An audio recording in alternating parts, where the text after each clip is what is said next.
I'm joined by someone in the O-line space that's better than me. Humbly, I can admit it, Zack Martin.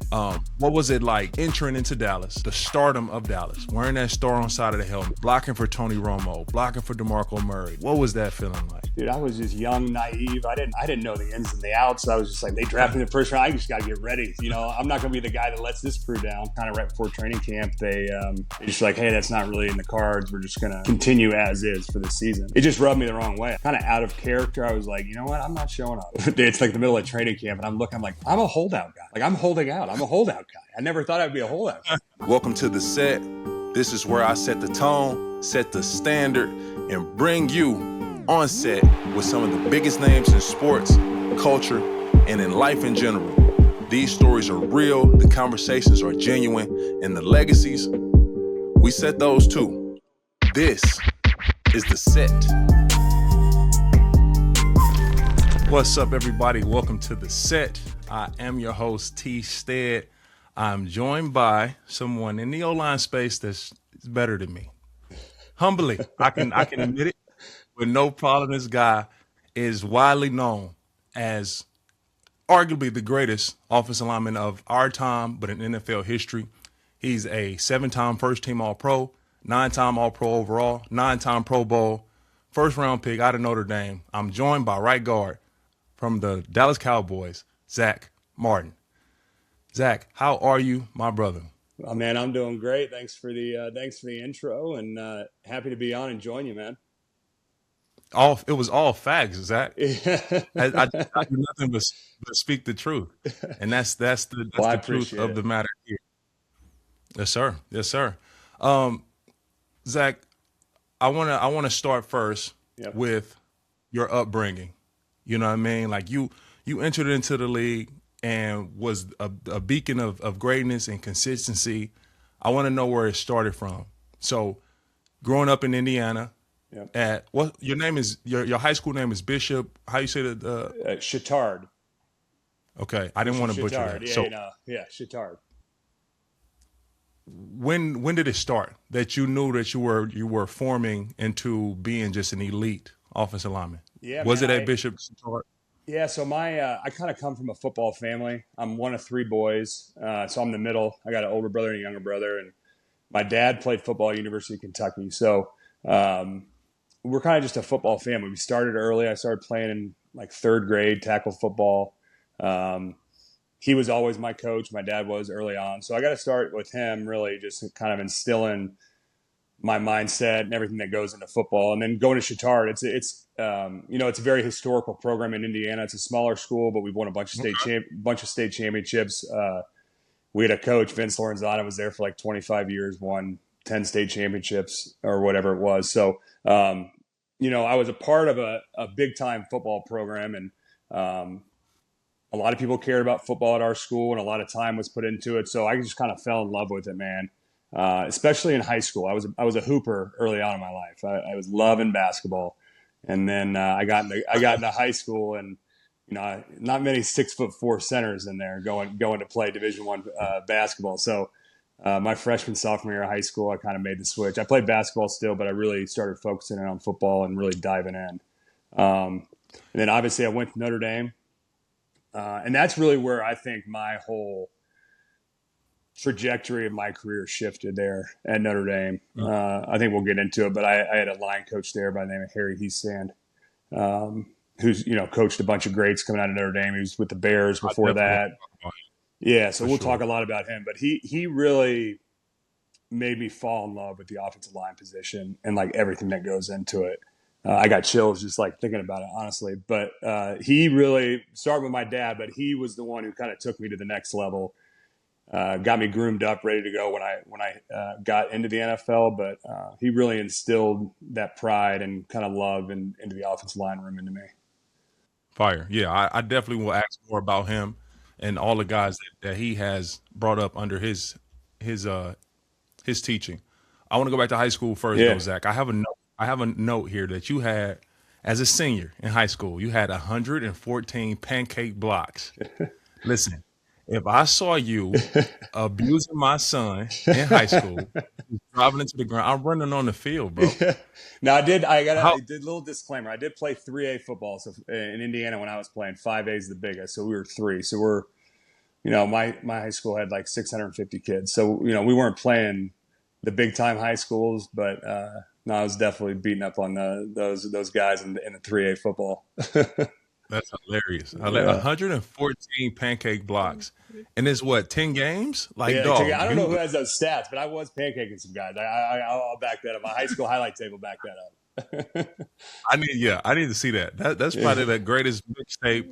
That's like better than Reggie Bush.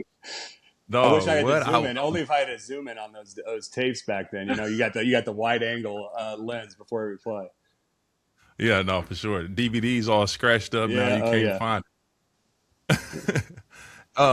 Did your dad let you play any other position, or he put you right on the line? Well, so he was a defensive lineman when he played. So defense, I played first because I want to be like my dad. I want to play D line, and I played D line all the way through high school. Loved it, but probably sophomore junior year, writing was kind of on the wall. Like, hey, if I'm going to have a future at this, offensive line is probably going to be where it's at. So still played defensive line my last couple of years in high school, but definitely started kind of honing in and focusing on offensive line play. Okay, got you. Okay, so you're from Indiana, went to high school in Indiana. You make the decision to stay in Indiana and go to college at Yeah. Notre Dame. What all played a part into that decision going to Notre Dame? Yeah, man, I got, I was fortunate. I got recruited pretty heavily within the Midwest. A lot of the Big Ten schools, a couple of the northern SEC schools kind of popped in. But I was hell bent on going to Michigan, man. That was like my dream school Oh, growing up. wow. Yeah, man. I don't know if it was the helmet or what, but I loved Michigan. Jake Long was in college when I was in high school. So I was a big Jake Long fan. So I was like, man, I'm going to No, I Michigan. was too. I'm going to Michigan. Yeah, And then I went up to a camp there when Lloyd Carr was still the coach, and they offered me, and I was like, man, that's where I'm going. And then he ends up retiring that year of my high school season, and I go up and I meet Rich Rodriguez. Nothing against Rich Rodriguez, but I just didn't get the same vibe up there. It looked like things were starting to change, and I kind of fell in love with like the Michigan, the pro style offense they were doing, and so I kind of was like, oh man, I don't know if I want to go there anymore. So I went back. My dad was kind of talking me into going to Notre Dame to go back to visit because they had offered me kind of late, and I kind of was like, screw them. All these other schools want me, and they kind of come in at the last second and offer me. So I was like, I'm not really about it. And then my dad kind of talked me into going up there, not only because of the football tradition, but academic prestige and all that. yeah. So I was like, all right, I'll go up there and check it out one more time. And I hung out there for a weekend with the guys, and I think I committed like 3 days later. So I just felt very comfortable when I was up there. Man, I love tradition when it comes to sports, anything history and tradition. I love, and I just fell in love with that all up in Notre Dame. That's fire. That's fire. Yeah, How far is Notre Dame from your hometown? it's about 2 hours. Yeah, directly north. Oh, So not bad. it's not bad. It's like, Far enough to be yeah, away from the parents and all that, but close enough I got to shoot back down. And for sure. my family was able to come to all my college games, which was awesome. Friends, and so it worked out great. That's fire. Yeah. Now speaking of family, being at your college games, your brother, Yep. you and your brother played together at Notre Dame. Your brother Nick, Yep. how was that dynamic having your brother at school with you? Man, it was awesome because he kind of had the same trajectory a little bit. He had a bunch of offers, and Notre Dame they were kind of messing around with him. They knew I was there. They were kind of waiting to see. I think if they got another couple kids, and then they ended up offering him, and he was actually committed to Kentucky. And so then we talked a lot about it, and we thought it'd be pretty cool to be able to have a chance to play next to each other. And so he ended up coming to South Bend, and It's fire. yeah, man. And then he grinded it out his first 2 years, and then we'll get into that. But I decided to come back for a fifth year. I sent my papers in for the draft, thought about coming out. But again, back to Coach Harry Hiestand, we had a lot of talks about it, and man, that that being under him for another year, along with a chance to play with my brother my last year, was a big reason why I came back for that 5th season. And then sure enough, I come back for my 5th year. I'm playing left tackle, and my brother wins the starting center job. So my last year, we get to start together on the same line. Fire. Yeah, man, so special. And Fire. I think about that all the time, like how different my football life could have been if I would have come out that year early. Who knows where I would have ended up? Who knows who would have had coaching me? What would have happened? Yeah. So that was a big moment for me to come back and spend that year with him and still develop even more. Were you already like a projected first rounder? I think my papers. I think they gave me a 2nd round grade. I would have been back and forth. I think I would have been. There was a lot of O linemen I think that was your year, 2013. 13. Yeah, so I thought about coming out in 2013, and I think they gave me a 2nd round grade. And I remember sitting down with Coach Hiestand, and he had just come from the NFL, and he kind of told me, "Hey, I think teams will draft you. I think you'll be a great player there. You'll be a great piece." And he's like, "I think if you come back and develop, and you leave next year, like teams will draft you to like help change their franchise." And I think you can be that kind of player. And so I was like, man, all right. I was drinking the Kool-Aid, man. I was like, I'll be back. Yes, sir. I'll give you another year. And it worked out. Let's talk about Coach Harry Hiestand, because it sounds like he's which I know he's a very integral part of you and your development and success.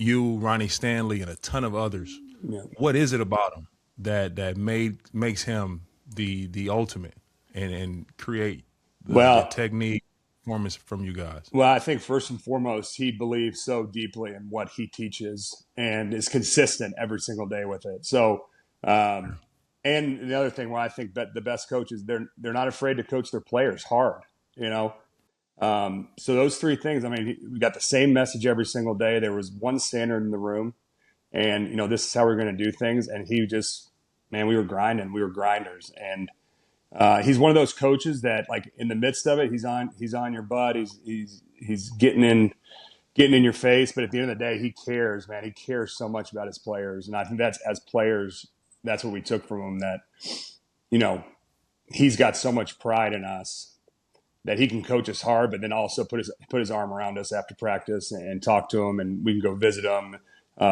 in his office. And there was no weirdness, man. He just cared so much, and he showed it every single day. Wow, no, that's great. Shout out to Coach. Yeah, shout out to Coach Harry, man. He's all timer. Yeah, that's fire. Is he still at Notre Dame? What's he doing? No, he's doing some like consulting stuff. I think his last he went from Notre Dame and went back to. He went back to the pros, was with the Bears for a couple of years, and then went back to Notre Dame. And then he retired after a couple of years back. I think his last year was like he had a year or two with Joe Alt and those guys, and I think it was his last year. Yeah. Okay. Yeah. All right. Nice. Dang, put Joe Alt. Oh, man. I can name them off. Me, Chris Watt, Ronnie Stanley, Quentin Nelson, Nick Martin, Mike McGlinchey, my God. Liam Eichenberg. Yeah, man, he was pumping them out there for about a 10-year span. Wow. Yeah. I didn't realize it ran that deep. Yeah. That's impressive. That's impressive. That's quite a resume. Yeah. All right, so you have an illustrious career at Notre Dame. You're the team captain, lockdown left tackle. Get drafted to the Dallas Cowboys. First round, 16th overall, I believe. And first day, they move you from left tackle to right guard. What's your thought process? What's going through your mind? Well, or did you know this already? Well, I will say this. The nice thing about Dallas, so it was probably split when I was coming out. Teams that were telling me, hey, if we draft you, we're going to try you at tackle. Or some teams were straight up like, if we draft you, you're playing guard. And Dallas was one of those teams. I remember I went down to a pre-draft visit, and like when I'm watching film with Coach Callahan in there on that visit, he's telling me like, hey, if we take you, this is going to be your spot. And, he's circling the right guard. So I knew when Dallas ended up taking me that I was going down there and playing inside. So I was, I was a little nervous, and I also was like, I had the ego part of it too, where I just played left tackle for 50 plus games in college, and I was like, I can play tackle. Like, what are you guys talking about?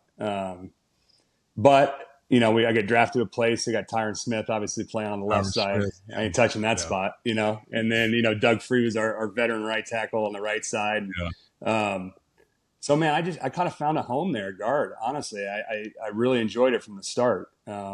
It's different, like things happen really quick, and you don't have quite as much space. But I think just for some of the attributes that I was bringing in, I think they kind of highlighted there at guard, especially in our system in Dallas. We run a lot of wide zone. We were pulling the guards a ton. We were doing a lot of play action stuff. So a lot of stuff that allowed me to develop early. That was another thing I tell people all the time. I came into a team that had invested heavily in their O-line, right? We had Tyron Smith. We had just drafted Travis Frederick, and they draft me the next year. So there was an emphasis on the O-line. We had DeMarco Murray at running back. So I came into a great setup just because it was a team that was a run-first team. So it really allowed me to develop in the pass protection side of it, which what I would say is different from guard and tackle, right? There's different nuances for both. And being able to run block so much that first year, I think really allowed me to develop into a pass protector. Wow. Okay, Yeah. makes sense. Yeah. What was the biggest challenge of your transition, moving from tackle to guard? Because a lot of times now, especially in this draft process, teams look at you in your career and what you did transitioning from tackle to guard, like first day, Yeah. and you was an all-pro as a rookie. Yeah. But that's not the case for many guys that they try to label put inside. What was the hardest part of the transition for you?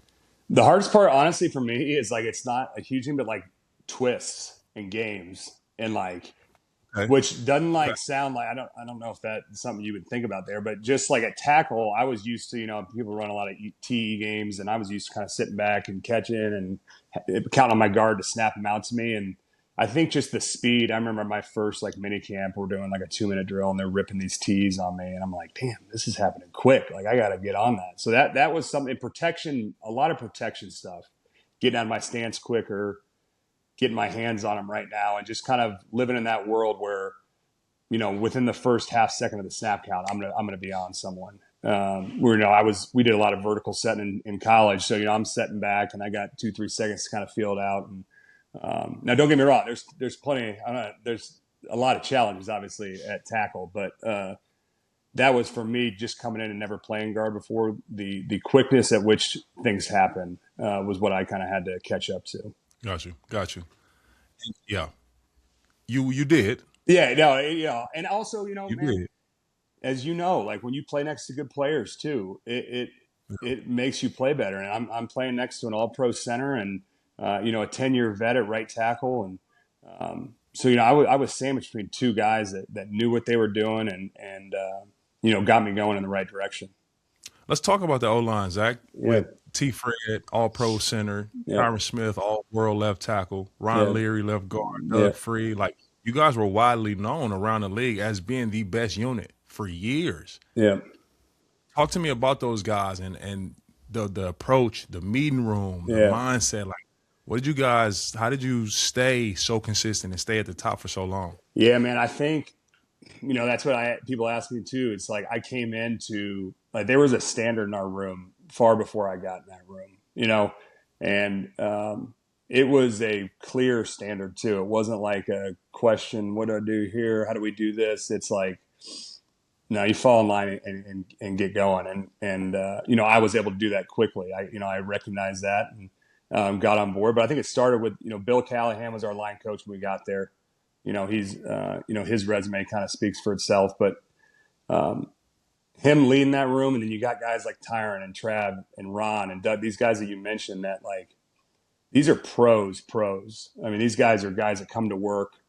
They talk about football all day long. That was one thing that when people ask me the difference between early in my career and after or later in my career, I just feel like our room was, when I first got there, was obsessed with football and O-line play. I remember sitting in line, me and Ron Leary sitting there having conversations all day about techniques and hands and sets. And Guys were just all in, man, all in on getting better and developing an offensive lineman. And I think that competition in the room is kind of what pushed everyone, right? You know, you got Terron where you're trying to do that. You got Trav, you got me. So everyone's trying to kind of catch the other guy, and it's bringing the best out of everyone in the room. So as far as like competitiveness and all that in that room, it was high. And, you know, we had a great time. We had a hell of a time in that room. We had a lot of good dudes. But, you know, I think the main thing was always the main thing with that group. And that was football. For sure. Yeah. It's interesting to hear you talk about the obsession of like really living and breathing football. Yeah. I think that is slowly going away or going down. It's not as focused and sacrificial. People aren't making the same sacrifices as I feel like we did back in the day. And I hope we can keep that, especially in the O-line room. Especially in the O-line room. Essence. Another interesting thing you talked about was the competition you guys had silently. You know what I mean? Like you pushing each other for these different accolades and awards and just performance. I would say when I was in New Orleans, we looked at you guys as the standard, like the best O-line, especially when my first few years, and we chased you. Yeah. Like we chased that Cowboys O-line. So in New Orleans, when we had myself, Andrews Peak, Max Unger, Ryan Ramczyk, Larry Warford, like we really try to be that, you know what I mean? And we got into that discussion, all the best O-lines in the league. Like that competition is healthy. I feel like we are running away from that at this point. I am too. And I'll give Coach Jason Garrett, my coach for my first 6 years, I think that's something that he did, you know, an exceptional job at. Is everything was competitive we did. I mean, we did it every single practice and training camp. And we'd do it during the season with pads. We would circle up the entire team, and we'd do 3 guys a day would go out there and do a one-on-one drill in front of the entire team.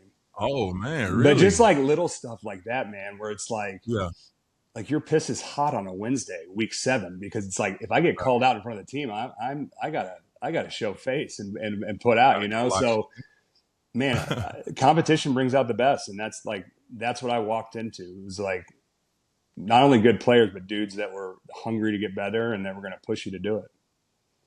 All right, man, I feel like we're losing that essence of it.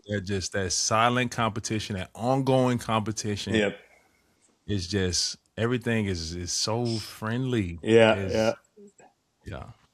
I'm with you, man. I'm with you, man. We gotta do something to change that, bro. Right? To get that back, and like competing for jobs too. Like I remember my first few years. Like even though we had guys coming back to start, it's like guys almost felt like they were competing for their spot, and I feel like we've lost that a little bit too, where it's like, oh, you know, we signed this guy, we draft this guy, like he's just going to be the starter.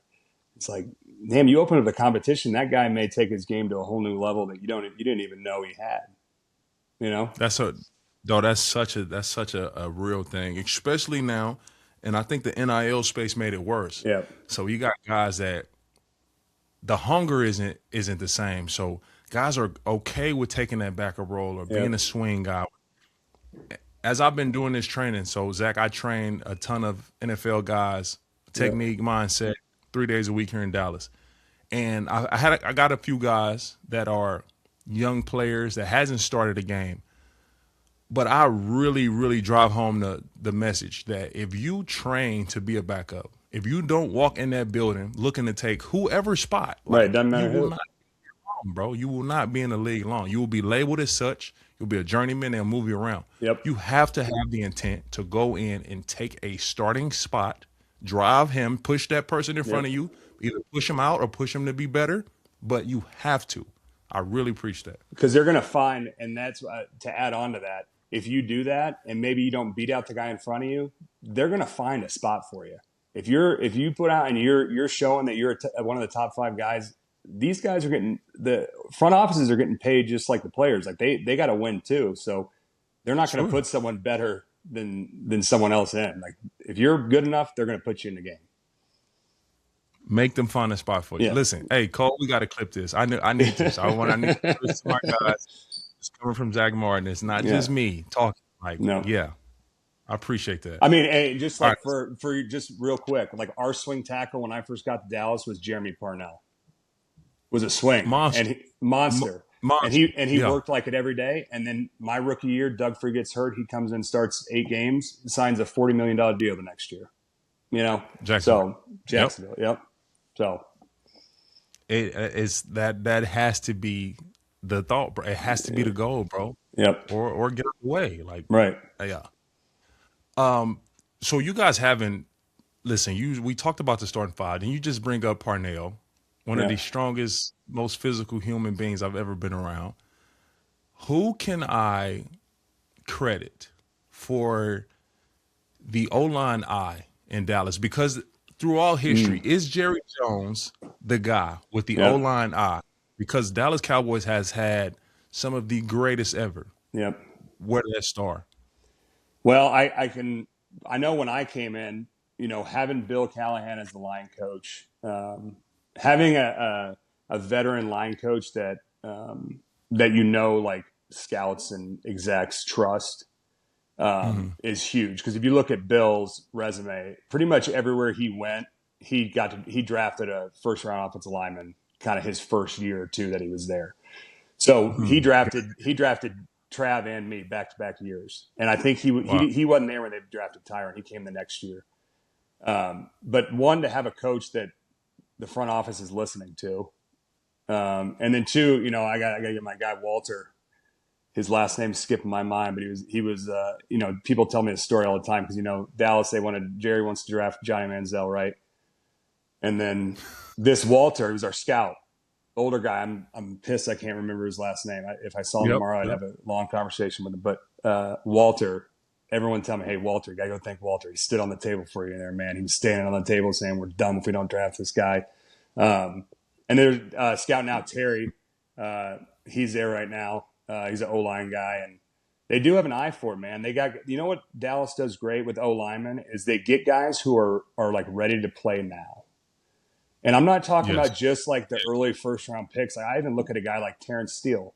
It was an undrafted guy. And yeah, he got thrown into the fire a little bit his rookie year, but he still played like 12 games as a rookie. So even though he was an undrafted guy, it's something they saw were like, this guy can play and maybe able to play early. And sure enough, he did. So that accompanied with, you know, when I got in there, Coach Callahan being able to develop and, you know, he's got a lot of similarities to Coach Hiestand that I talked about earlier, as far as you know, how he runs practice, how you work during individual, how you're doing the same drills every single day. But dude, that shit works. Like that's what works, is doing the same thing over and over again until when you're on the field, you don't have to think about it. It just comes natural.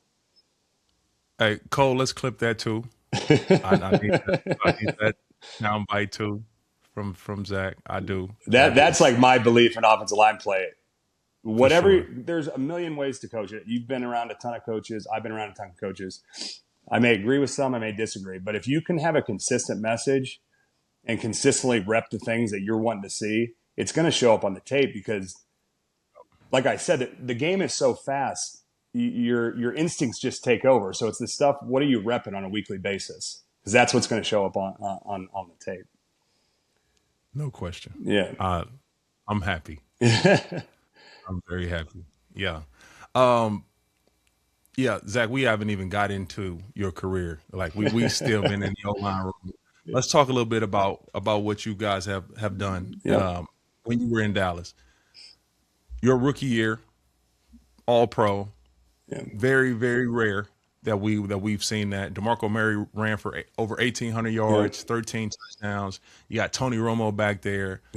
What was it like entering into Dallas, the stardom of Dallas, wearing that star on the side of the helmet, blocking for Tony Romo, blocking for DeMarco Murray, just having these huge names, being in the biggest franchise in the world? Like, what was that feeling like? I still tell people I think my rookie year was my favorite year of football. I played football for 27 years. Really? I doing it out third grade to when I retired, you know, a year and a half ago. Played 27 years. I think that was my favorite season of football. And really, I think it's because I was just young, naive. I didn't know the ins and the outs. I was just like, man, they drafted me in the first round. I just got to get ready. You know, I'm not going to be the guy that lets this crew down. So I was just having fun and playing ball. There really wasn't a lot of extra stuff outside of the Yeah. building that I was worried about then. So yeah, walking into guys that you watch on TV every Sunday, and then all of a sudden you're in the huddle with those guys, looking at Jason Witten and Romo and Terron and all these dudes. So I tell Crazy. people that year flew by, and I know rookies normally don't say that, but that year flew by for me, and we had a blast, man. We went to London that year. We won a playoff game. We had a heartbreaker in the playoffs, but yeah, man, that year was just a blast. Talk to me about Romo. What was Yeah. it like being in that huddle with Tony Romo? Yeah, he was good. So we had the same agent. So he kind of took me under my wing a little bit, or under his wing from the start. Like I remember talking to Tony the night I was drafted. So like I said, we shared an agent. So right after I got off the phone with the Joneses, my agent called Tony, and we got to chop it up a little bit, and kind of took me under his wing. And at that point, he's in year 15, he's got it going, and but yeah, he always took some time out for me to check on me, make sure I was doing all right. And funny enough, even when I was going through my contract stuff a couple of years ago, he was doing everything he could to help me out with that, just with his relationship with the organization and everything. So over the years, he's always looked out for me. Yeah. We'll touch briefly on that contract in a second. I was mind blown. I talked about it on my show. I was just mind blown by it. Yeah. But anyway, so Romo Dak takes over. Yep. In 2016. So you were with Romo your rookie year, 2014-15. Dak takes over 2016. Yep. Talk to me about that transition or that situation when Dak stepped in as the guy. When did you know or feel that he would be the guy for the long term? Well, so we go to I'll go back just a little bit. We go into that 2015 season, and we're thinking we're going to be pretty good, right? Like we lost a heartbreaker in the divisional, but we got pretty much everyone back. Well, then Romo gets hurt. So we go 4-12. It's kind of a miserable year. And then the next year he's healthy and we're feeling good again. I think expectations are high, and he gets hurt again. And it's kind of that eerie feeling. We're like, oh my God, we're doing this again. When we got to, we're starting a different guy every couple of weeks and trying to just dig our way out of the hole. And, Dak came in from the very start, and I'm not going to lie and tell you like, oh, when I saw Dak run in, like we were going to be we'll be fine. But I will say this about him is he had just a quiet confidence about him. You could tell he was a leader from day one, had no problem speaking up in front of guys that have been in the league for 10 years, had no problem standing in front of the room and addressing the entire – you saw something special in him. And then obviously he came in and no moment was too big for him, and he hit the ground running and never looked back. But yeah, no, I'd be lying to say when he first came in, I thought, dang man, we did it again. That we lose the QB and it's going to be another tough year. But he sure proved everyone wrong that year. You damn sure did. Yeah, he damn sure did. Even when Romo got healthy enough to play, it stuck with Dak. They stuck with them, man. We were on a roll. I think we'd won like 11 straight. And it's like, man, we can't take this guy out now. He's rolling. How did Romo handle that situation, in your opinion? I think he was, look, incredibly difficult, right? I'm sure there's things that he wishes he, may have done better, and things that, Dak may say that he could have done better, whatever. But it's a tough situation, right? You're the face of the franchise. You've been there 15 years.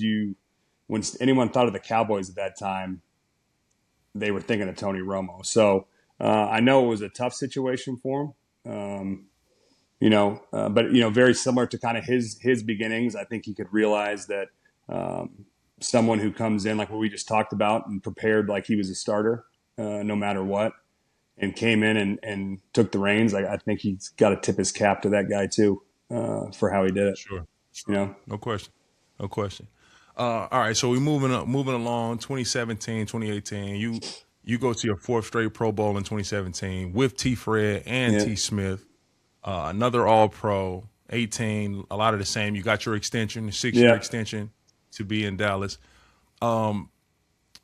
We know T. Fred career ended way earlier, way sooner than we all anticipated. He was building a Hall of Fame resume. How difficult was that news? And I'm sure you were closer to the Yeah. situation, so you knew more about it. How tough was T. Fred retirement so early? How did that affect you guys? Yeah, it was huge, and I tell him this all the time. I'm like, dude, I tell him I took him for granted. I said everyone in that building took you for Mhm. granted, and myself included. And anytime you lose, that kind of caliber player on your line, it's gonna diminish. But when it's a guy like that playing the center position, I don't think I realized how big of an impact it would have on our room. So that was tough, man. Going out there without Trav was tough because he was kind of the glue to everything we did. The smartest guy on the field at all times, could make any block, held guys accountable. He just did a lot of things for our room, right? So, that was probably the big thing that kind of, I don't want to say ended because we had some great years after that too. But when you talk about that, like dominant, like best O-line in the league, I think Yeah, when Trav left, that it was hard to keep that everything as smooth as it had been at that point. for sure, for Yeah. sure. So yeah, man, it sucked. And like you said, I'm extremely close to him. I was with him during all that time and kind of saw what was going on in real time, and it was scary. It was a scary deal, but man, he handled it like he is a true professional. I mean, that dude was in the For sure. building every single day. He did not miss a meeting. He was in on the planes going to games and That's crazy. pouring into the room still. So, yeah, that was tough, man. That one hurt when Trav got out of there. Yeah, no, I mean, I couldn't imagine. That was crazy at the top of his game. Just like I say, building that Hall of Fame career and just for it to end so sudden was a huge loss for the Yeah, it was NFL. it Not was a even huge not for no. the Cowboys. I Yeah, still compare people to Trav when I'm watching centers around the league. I'm like, oh man, he's good, but like, I don't know, Trav, like I will say the one guy that I think plays a lot like Trav that I love watching is Creed Humphrey. I can They're see it. the way they 1,000%. move, the way they Yeah, move and block, and they like look very similar when they're playing. Um, so that's like the one guy since he's been gone. Like obviously there's great centers, Jason Kelsey, all these guys can do crazy things, but yeah, for a bigger center like those guys are, and for some of the things that they're asked to do, it's pretty incredible. for sure, for sure. Yeah, Are you watching a lot of ball now, Zach? Are you watching, scouting? What are you yeah, doing man. in the I football? I'm watching a lot. I'd love to get involved somehow. I got some things in the work that I don't think I'll ever be like a full time coach, but I want to get involved, man. I know too You much, and care I care just to share? what's that? You care to share what you cooking up? No, not yet, not yet. But Okay, all yeah, good, yeah. all good. But yeah, I need to stay involved somehow, man. I poured so much into this sport, and not only the sport but the position, and I just think I have a lot to give these young guys Definitely. and guys still playing that can help them out. There's a developmental issue, Yes. especially in the O line world. It's a Hmm. development issue. It's a mindset and approach Yep. issue. As we talked about, guys are settling for a Right. lot less and not really pushing the needle. Right. So me, I feel like I pour back and give my knowledge, expertise, experience through my show first. Like I Yep. talk a lot of ball, and you know what I mean. So I stay up to date on everything. But also, as I've been training these guys, it's fulfilling. You know what I mean? Right. It's fulfilling for me, but I love to see the development and them thinking about the right things and Yep. working the right techniques over and over and over, not Right. being bored with the process. So if you ever want to talk about Yeah. what you want to do, yeah, I'm I would here. love that because I Spring. love that, right? Because then it's like, hey, you maybe something you said to that one kid. Now that guy goes to a team, and that's part of their DNA for the next decade in their room. So that man, that's awesome. You know. For sure. All right, let's wrap up the time in Dallas Yeah. before I just ask you a couple more and Yeah. get you out of Yeah. here, You're good. Zach. So you get the first extension in 2018, 6-year extension with the Cowboys. I mean, you were all Pro Bowls, all Pro. Haven't missed a game. I think you missed one game maybe I at missed that a game. time. Yeah, at that time, no. Yeah, that time I don't know if I had missed a game by that time. I think my first game I missed was that season, 2018. Okay. Yep. You missed Yeah. your first game in week 15 Yeah. of Yeah. 2018. So, that first extension smooth, no Yep. issues, no problems. The Yep. second extension, Yep. when you just racked up another 4 All Pros and Yep. another 5 Pro Bowls. You have a contract standoff, Yep. a holdout. Talk to me about that situation. What transpired and made it so difficult? Well, the thing that made it so difficult is, I had felt like I kind of went through the proper channels and proper way to do things, right? Like I went there, we had some conversations, and I thought we kind of had an understanding a little bit. And look, I think I had 2 years left on my deal, but like you said, I had played 5 years on my extension. I'd played at a really high level for those 5 years. Listen, I signed a long extension, which probably shouldn't have done that from the start. I signed a long extension, right? So, I'm trying to take another bite at the apple. I know I got a few years left in me, and I'm still playing at a high level. I've done things the right way since I've been here. I'm a team captain. There was just a lot of things going in my favor that I was like, I feel comfortable going to them and being like, hey, let's bridge this gap between what guys are getting paid and what I'm getting paid now. And and it went great, and I thought we were kind of on the same page. And then it was kind of right before training camp. They just like, hey, that's not really in the cards. We're gonna continue as is for this season. And it just rubbed me the wrong way. I felt like that we had some conversations, and they kind of blindsided me before training camp, and kind of out of character, I was like, you know what, I'm not showing up. I'm not showing up. And I laughed because I remember sitting with my wife and my mother-in-law, and they were down here, and it's like the middle of training camp, and I'm like, I'm a holdout guy. Like, I'm holding out. I'm a holdout guy. I never thought I'd be a holdout guy. But, and I held out for like 3 weeks. So, you're twiddling your thumbs at home, and I was in there with Duke working out, so I was getting good workouts. But, when you're a veteran guy and you're not in the mix during training camp with other guys, you're kind of on an island. It's not a good feeling. So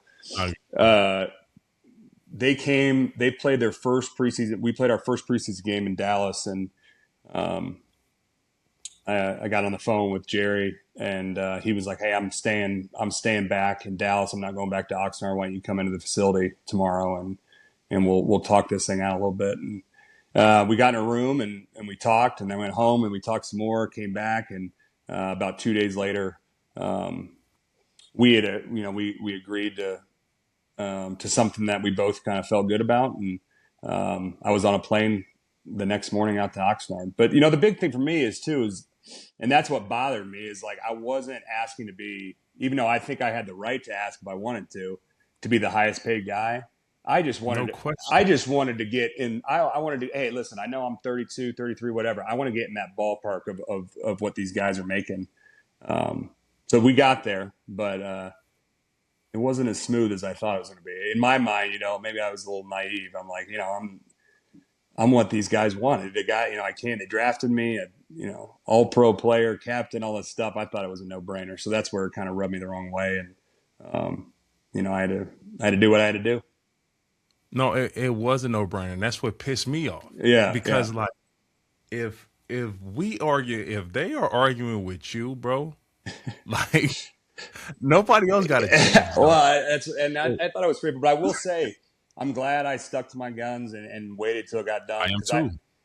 I can't tell you, and I never thought this would, but when I came back in that locker room, I had guys that, man, I maybe had said a couple words to, and came up to me and just said, hey, man, that was like way to stand tough, you know what I mean? And Sure.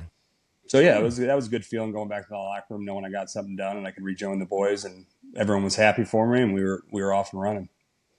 You really, I don't even know if you understood what you did for players. Yeah. Like for all players, Yeah. you standing firm, because the leverage is undeniable. Yeah, right. What it was you there. Just, the resume is there. The way you show up, being a poster child, like a real billboard for the Dallas Cowboys, you are that. Yeah. So for them to push, not even necessarily push back, but just to be like, no, we're just gonna stay how we keep this contract. you stood up for players, bro. Because if you would have played on the deal that you were Yeah, on, nobody across the league I know. can argue, bro. Like nobody. And that was a big thing. I got to give credit to my agent there, RJ Gonser. And that's kind of what he was telling me this whole time. He's like, "Hey man, you committed to this. Like you got to stand on this because it's gonna there'll be a bigger effect if you just show up to training camp No question. than if not." So I got some great advice and was able to stand strong. But I got to tell you, those one-on-one meetings with Jerry, they're no joke. They get the palms start He's sweating a little intense, bit. huh? Oh man, yeah, he's been there. What He's is been it? there a time or two. I'm sure the guy's a master negotiator, bro. Yeah, yeah, In real estate and business, he's a yeah. master negotiator. What is it like interacting with Jerry Jones? Like, what is his strength? He's great, and I told it actually. There's actually some great things that came from that little holdout, and one of the things is kind of my relationship with him. I had been there for 9 years before that, and had conversations with him, and surface level kind of interactions, and I felt like I got a lot closer with him after those kind of one-on-one meetings that I had, and felt that our relationship my last couple of years was as good as it was. The whole time I was there, and it was nothing that I was doing or he was doing. It just, we didn't have that relationship. But after, a month or so of those one-on-one meetings, we got fairly close. And I told him that when I retired. It's like one of the things I am most thankful for is being able to sit in that room across from him and discuss a contract. It's pretty cool. That's fire. Yeah. That's fire. Yeah. That's good stuff. I know because Jerry catch a lot of flack too. Yeah, he catches a lot You of know, flack, but man, outside I will say this. The dude wants to win. I mean, he is, I think it's great when people are like, "Oh, he didn't want to win. He's doing this." Like, the dude wants to win. Trust me. You don't come to the building when you're 85 years old, almost every day to watch practice and do this if you don't care about winning and what all goes into it. So, he's got, when contract stuff comes up, yeah, ownership versus the players. That's just how it goes, right? But sure. no, he takes care of the players down there, man. Were you shocked to see Micah's situation not get rectified in Dallas and him being traded? Well, firsthand, I kind of figured, I went through all that, so I kind of have an Yeah. idea of how it went down. And no one's told me any of this. This is just off of my personal experiences. So I kind of have an idea of how I think it went down, and I think that Jerry just, for whatever reason on that one, and maybe it was because it was going to be such a big deal and it was going to have so many different implications to the roster, that maybe he just was like, no, I'm going to stand strong on this. But whenever you lose a player of that caliber, I mean, it's it hurts, and but yeah, those everyone's situation's a little bit different, but I think I can probably guess on some of the stuff that was going on there. Got you. Yeah. Well, Zach, you had an incredible career, being only with one team. Very few people have done that. As decorated as you have been, over 10,000 snaps, 7 holding penalties accepted against you over all those years and all those snaps. Remarkable, amazing. I'll ask you a couple more, Zach, and then I'll let you get out of here. Yep. As great as you were on the field, the level of consistency, all the all-pros, give me the name of 1 to 3 guys that you hated to see that were super challenging, even that you feel like, man, this guy got me figured out.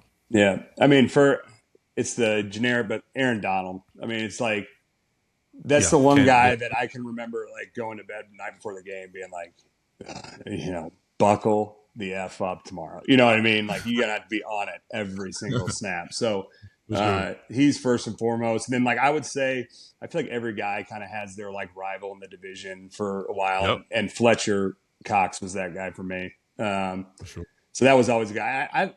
Although, he'd beat me, I'd beat him. But I really enjoyed playing against Fletcher just because I thought, we had played against each other so many times. We knew each other. So then it was kind of just like a bloodbath every time we played each other, honestly. Yeah. Which I like that more than trying to figure out this twitchy guy in front of me, you know? Um, Right.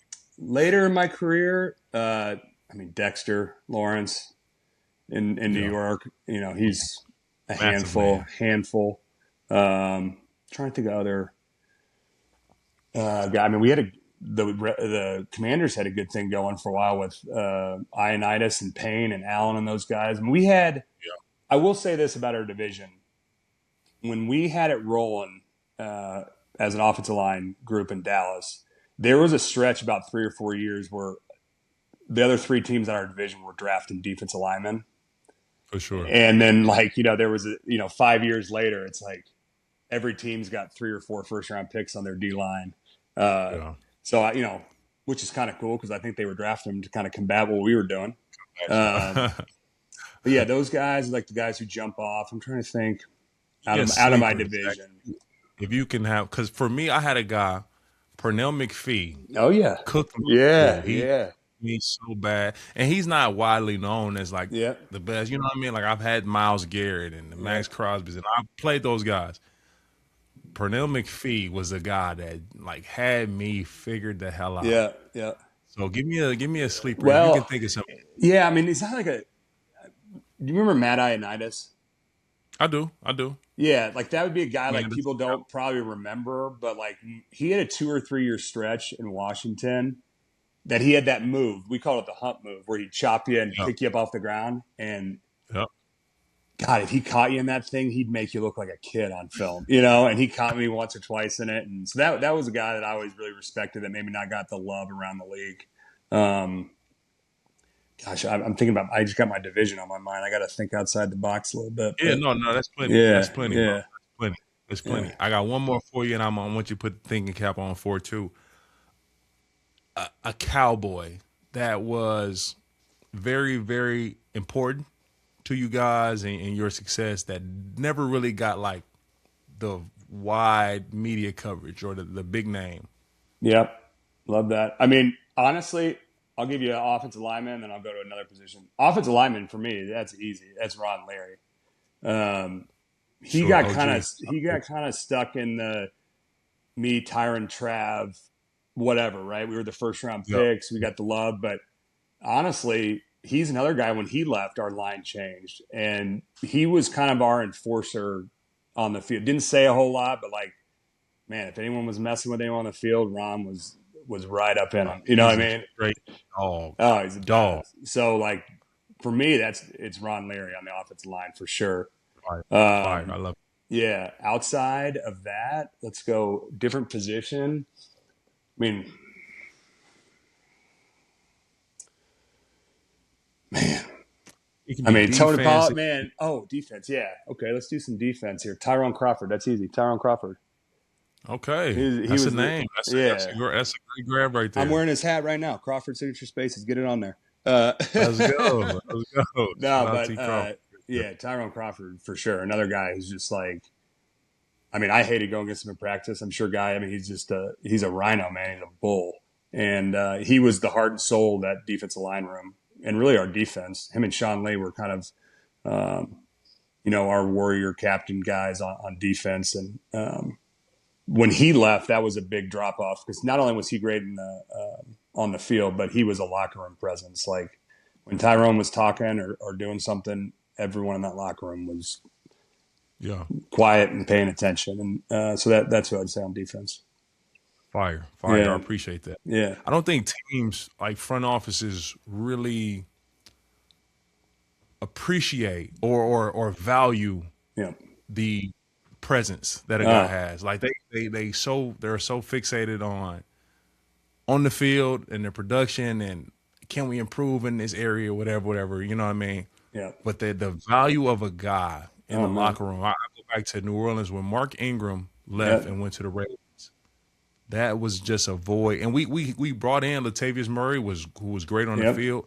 Mark he's just an irreplaceable energy. Yep. I don't think teams value that enough, and it changes your team. It changes it completely because, I mean, I remember Mike McCarthy, he had a thing where he was always in on the he wanted the locker room to be on cue, right? Because I think he realized the importance of that. And what if you're, you can have the best players in the league, but if your locker room's a mess and you got guys doing whatever the hell they want and no one's holding anyone accountable, that gets you beat just as much as not executing out on the field or not having the right players. So I couldn't agree with you more. I can think of a handful of guys that, people may not know, but really the glue of our entire team.